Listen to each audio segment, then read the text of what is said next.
बिस्मिल्लाहिर्रहमानिर्रहीम। अस्सलाम वालेकुम। मैं आपका मेज़बान डॉक्टर मोहम्मद फ़ारूक हाज़िर खिदमत हूँ। डिस्ट्रिक्ट गुजरात प्रेस क्लब के अरकान की साजिद इमरान की दावत वलीमा में भरपूर शिरकत। दावत वलीमा की तकरीब गुजरात सरकार होटल सर्विस मोर गुजरात में हुई। डिस्ट्रिक्ट गुजरात प्रेस क्लब के अरकान के साथ साथ मुमताज़ समाजी सहाफ़ती शख्सियात ने शिरकत की।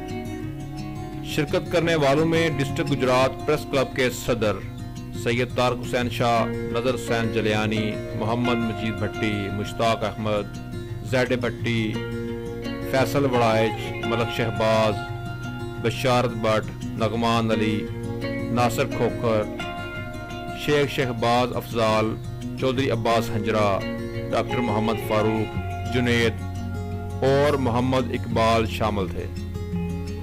दावत वलीमा में शिरकत करने वाले तमाम मौजूद अखबाब ने इस मौका पर दुल्हे के लिए नेक ख्वाहिशात का इजहार किया।